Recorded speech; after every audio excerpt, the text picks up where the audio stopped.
হ্যাঁ, একখান কুচিয়া লই লাড়ি লই দেন হইতে আইন নিজে মধ্যে মতো মারিবে এই মারা সামনে কে যায়। হাটহাজারীতে বৈষম্য বিরোধী আন্দোলনে অংশ নেওয়া সায়েমের গুলি লাগা পায়ের ক্ষতস্থানে এখনো ব্যান্ডেজ। ডান হাঁটুর উপরের ক্ষতটা অনেক বড়, ব্যথায় কাতরাচ্ছেন তিনি। নগরীর একটি হাসপাতালে গুলি বের করার পর চিকিৎসকরা জানান পায়ের ক্ষত সারতে অপারেশন করতে হবে, যার জন্য প্রয়োজন প্রায় 3 লাখ টাকা। কিন্তু এত টাকা জোগাড় করার সামর্থ্য নেই তার পরিবারের, ফলে বিনা চিকিৎসায় বাড়িতেই অবস্থান করছে সাইম। 17 আগস্ট স্বাস্থ্য ও পরিবার কল্যাণ মন্ত্রণালয়ের সচিব মোহাম্মদ জাহাঙ্গীর আলম স্বাক্ষরিত বিজ্ঞপ্তিতে জানানো হয়, বৈষম্য বিরোধী ছাত্র আন্দোলনে হতাহতের ব্যাপারে অনুসন্ধান করতে স্বাস্থ্য ও পরিবার কল্যাণ মন্ত্রণালয় একটি কমিটি গঠন করেছে।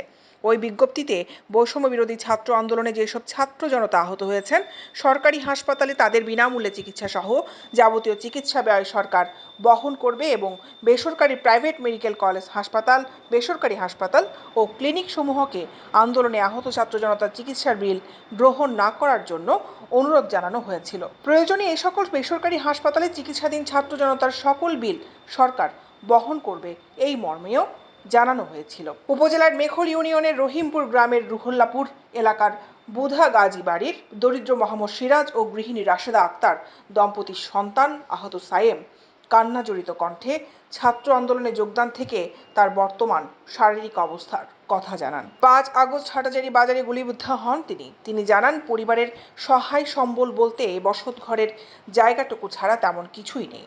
বাবার আয়ু অল্প। আমি হাটহাজারী কলেজ থেকে এইচএসসি পাশ করেছি, তবে টাকার অভাবে অনার্সে ভর্তি হতে পারিনি।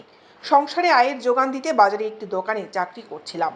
আমি হৃদয়ের টানে ওই দিন ছাত্র আন্দোলনে বন্ধুদের সাথে বের হই। গুলিটা আমার পকেটে থাকা মোবাইল ফোন ছিদ্র হয়ে হাঁটুর উপরে ঢুকে হাড় ভেঙে মাংস নিয়ে অপর পাশ দিয়ে বের হয়ে যায়। গুলি কিভাবে হচ্ছে আমি জানি না, কে করছে সেটাও জানি না। আমার পাটা 3 টুকরা হয়ে রাস্তায় বসে গেছি। তারপর মানে কি মনে হচ্ছে যে মরে যাবে এরকম। পকেটের মোবাইল ছিল যে এরকম করে মানে কি এই জায়গায় এদিক দিয়ে গুলি ঢুকে মানে কি আপনার হাড্ডি সহ 3 টুকরা করে ওদিক দিয়ে এত বড় গোস্ত নিয়ে বের হয়ে গেছে, মাংস সহ গোস্ত নিয়ে বের হয়ে গেছে হাঁটুর উপরে না এটা, এই তো এখানে এই জায়গায়। মানে কি এখন মানে কি তখন আমাকে আমার ফ্রেন্ডরা সবাই এই চট্টগ্রাম মেডিকেলে নিয়ে যায় 5 তারিখ। তো 12 দিন পর আমাকে অপারেশন করা হয়। অপারেশন করানোর পর 13 দিনের দিন আমাকে রিলিজ দিয়ে ফেলে এখান থেকে, বলে যে 1 মাস পরে এসে একটা এক্সট্রা করাবে। তাই আমি 1 মাস পর এখানে যাওয়ার পর আমার অপারেশন মানে কি যেরকম করা হয়েছিল সেরকমই থেকে গেছে, কোনো মানে কি পরিবর্তন হয় নাই। তো সেখান থেকে বলছে 1.5 মাস পর আবার অপারেশন করাতে হবে। সাইমের বাবা পৌরসভার একটি প্রাইভেট ব্যাংকের সিকিউরিটি গার্ড মোহাম্মদ সিরাজ বলেন, আমার 2টা মেয়ে, একটা ছেলে। চাকরির টাকায় কষ্ট করে কোনো রকমের সংসার চালাই। অনেক কষ্ট করে এই পর্যন্ত এসেছি। একমাত্র ছেলে সাইমের স্বপ্ন ছিল লেখাপড়া শেষ করে একটা চাকরি করে সংসারের হাল ধরবে, কিন্তু হঠাৎ একটি ঝড় সব স্বপ্ন ভেঙে দিল। এখন ওর চিকিৎসা চালাবো কিভাবে, এই চিন্তায় রাতে ঘুমাতে পারি না। তার উপযুক্ত চিকিৎসা করানোর মতো টাকা আমাদের কাছে নেই। সরকারের প্রধান উপদেষ্টা ডক্টর ইউনূস স্যারের প্রতি আবেদন, তিনি যেন আমার ছেলের চিকিৎসার ব্যবস্থা করে দেন।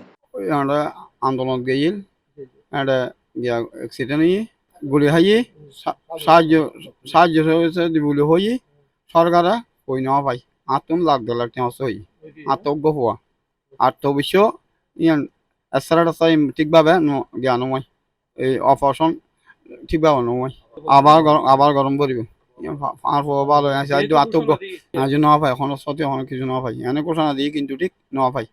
যেদিন আর কথা আন্দোলন করি লাগে যেদিন আর 500 টাকা সকালে 8টা আছে আর 8টা দিলাম আন্দোলনের যখন করি লাগে বলে খারাপ হয়েছে মাঝে মাঝে আরো টিকা দিও সাহায্য আর পর সাইকেল যাই তো আরো 15 মধ্যে নামাজ পড়ার পর দিয়ে টিয়া দিই তো টিয়া ইনলো একজন দিয়ে 2000 একজন দিয়ে 1000 3000 টাকা ইনলো আই চাইতাম কেউ যেদুর ভাজিয়ে দুধ দিয়ে কেউ খানা নিয়ে কেউ এনে হয়ে দেয় মানে সহযোগিতা করবো আগে এই আর চিকিৎসা যদি টিং মজিম নয় কেন সহযোগিতা আনা করবে।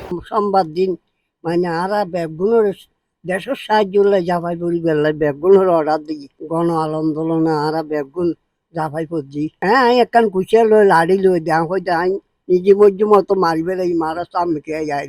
বৈষম্য বিরোধী ছাত্র আন্দোলনে 5 আগস্টে যে হাটহাজারী যে আন্দোলন চলছিল ওই সময় এই সাইম ছেলেটা, ওনার বাবাই আমার অফিসের পাশে একটা সিকিউরিটি ব্যাংকে চাকরি করে, উনি সিকিউরিটি গার্ড হিসেবে প্রায় সময় আমাকে দু একদিন আগে বলছিল যে কান্নাকাটি করতেছে যে আমার ছেলেটা মেডিকেল থেকে আনার পরে এখন কিছু হয় নাই, পুনরায় ডাক্তার আবার বলছে ওনাকে অপারেশন করতে হবে।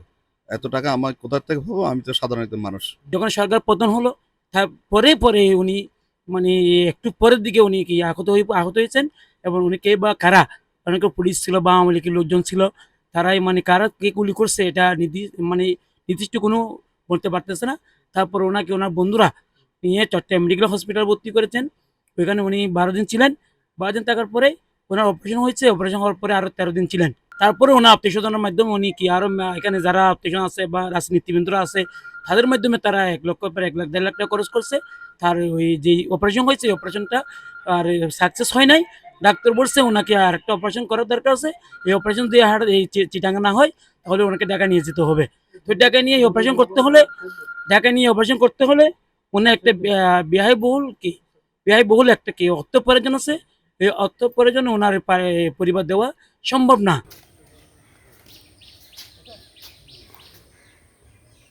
দৈনিক আজাদী নিউজ ডেস্ক।